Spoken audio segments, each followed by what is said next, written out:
Bonjour et bienvenue sur ce tuto de présentation des statistiques dans le but de les appliquer à la production.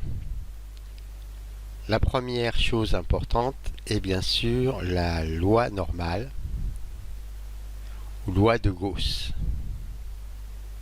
notée n comme normale.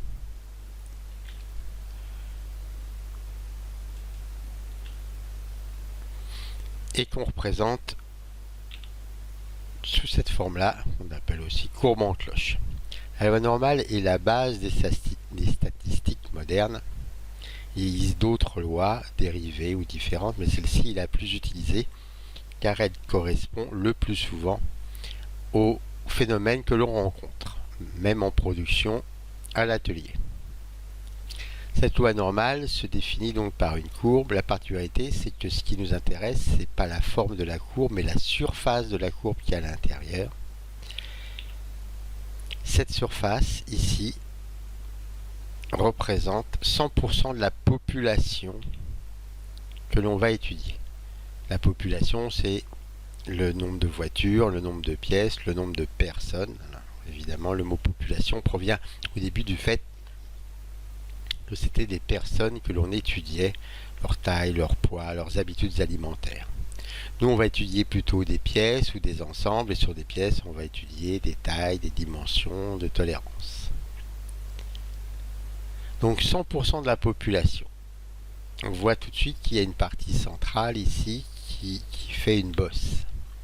Mathématiquement, ici, on a deux points qu'on appelle des points d'inflexion, c'est l'endroit où la courbe ici change. Ici, elle était vers l'intérieur, ici, elle passe vers l'extérieur. La courbe est vers l'intérieur, ici, elle passe vers l'extérieur.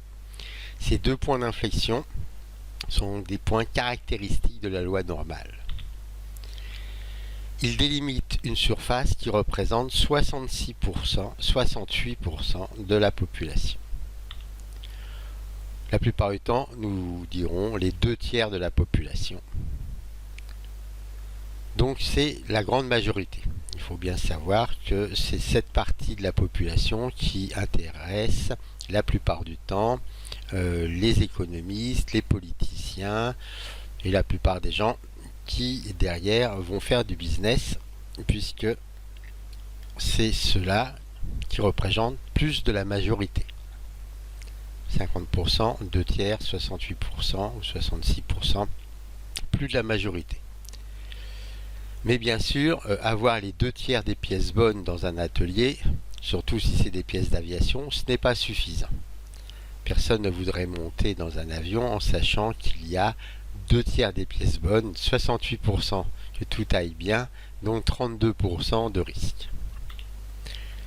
Alors cette zone de 68%, qu'on appelle la zone des 2/3, mathématiquement, s'appelle la distance des 2 sigma.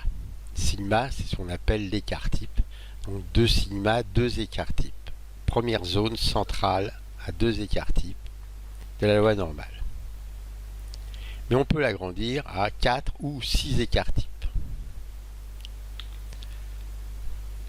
2/3, 2 écarts types, 68%, 4 écarts types, plus ou moins 2 sigma, donc ici on dira plus ou moins sigma, là on dira plus ou moins 2 sigma ou 4 sigma.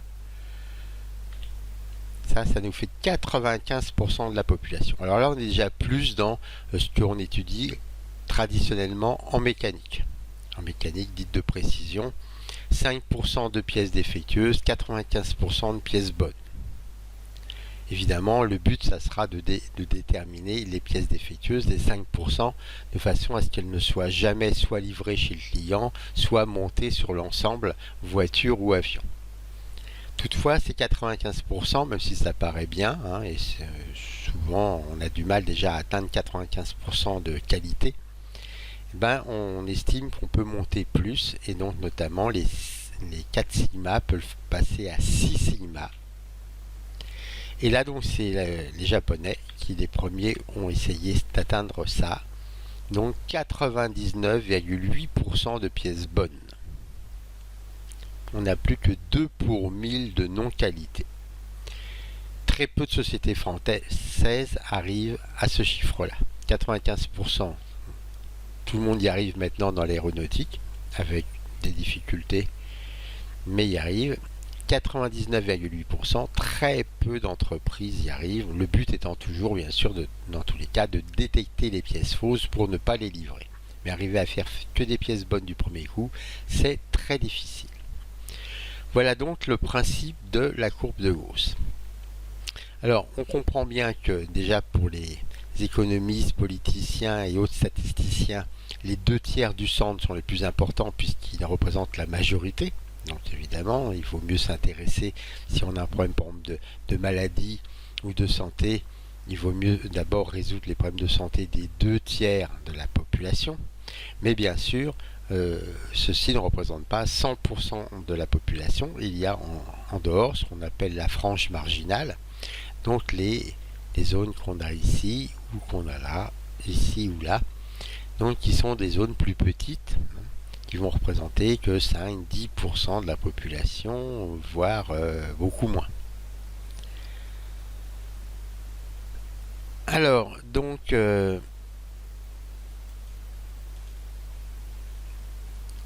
cette frange marginale est tout de même utile d'un point de vue de la nature. On va revenir bien sûr sur les pièces mécaniques. Sur les pièces mécaniques, on espère qu'il y aura le moins de pièces possible.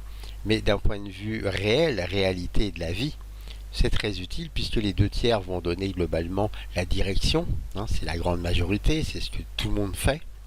Mais si tout le monde fait la même chose, à la fin, il n'y a pas de futur.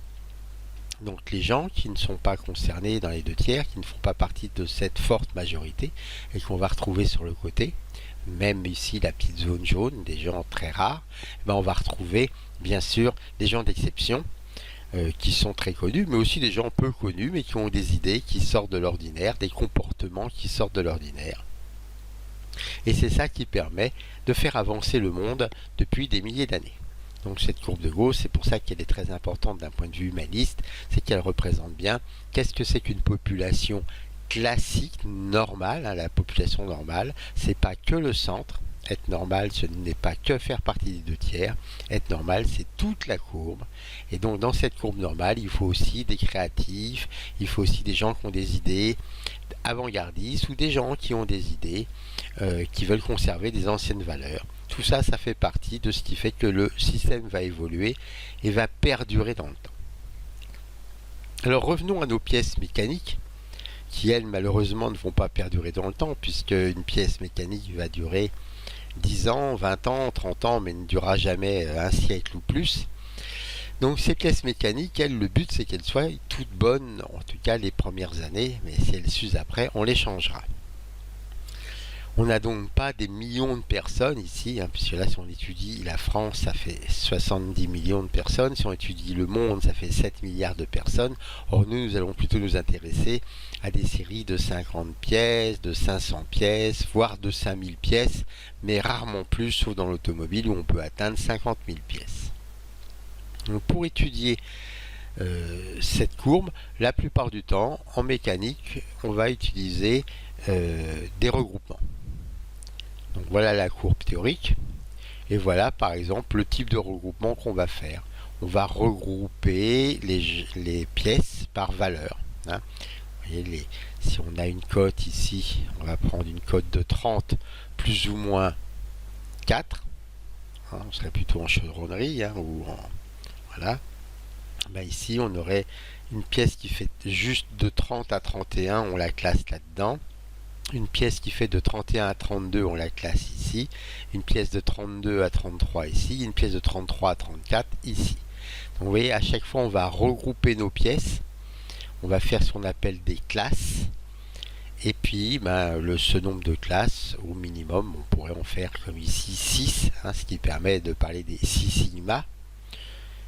Mais d'autres personnes préfèrent avoir un nombre de classes impair, comme on le voit ici, c'est-à-dire une classe centrale qui est bien autour de la moyenne, et des classes plus petites. Par exemple ici on a on va reprendre 1, 2, 3, 4, 5, 6, 7, 8, 9 classes, on pourrait même dire 10 et 11 si on considère les extrêmes.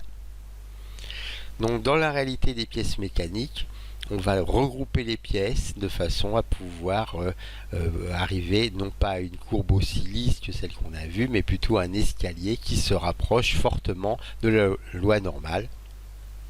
Et donc c'est pour ça que quand on appliquera tout ce qui est relatif à la loi normale, nous ne serons pas en train de chercher le détail et la précision, étant donné qu'en mécanique, en pièces mécaniques, on est tout de même dans des approximations de la loi normale.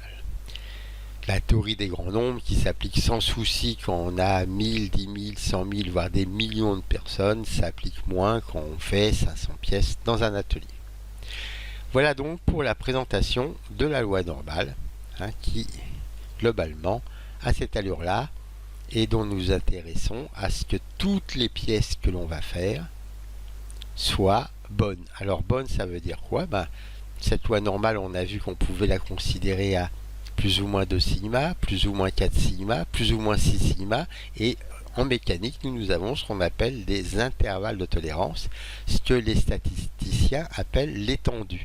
L'étendue pour un statisticien, c'est donc la distance du plus petit au plus grand, le maxi moins le mini, donc toute la largeur qu'on a ici, donc cette largeur étant de 6 sigma a priori. Les derniers petits, on les néglige la plupart du temps, personne n'arrive pour l'instant à les prendre en considération. Donc la largeur ici de toute cette population normale, 6 sigma, c'est ce qu'on appelle l'étendue. Et nous, on comparera cette étendue à l'IT. L'IT, c'est l'intervalle de tolérance, la plus grande valeur moins la plus petite. Voilà, donc pour cette présentation très générale de la loi normale appliquée au domaine de la mécanique.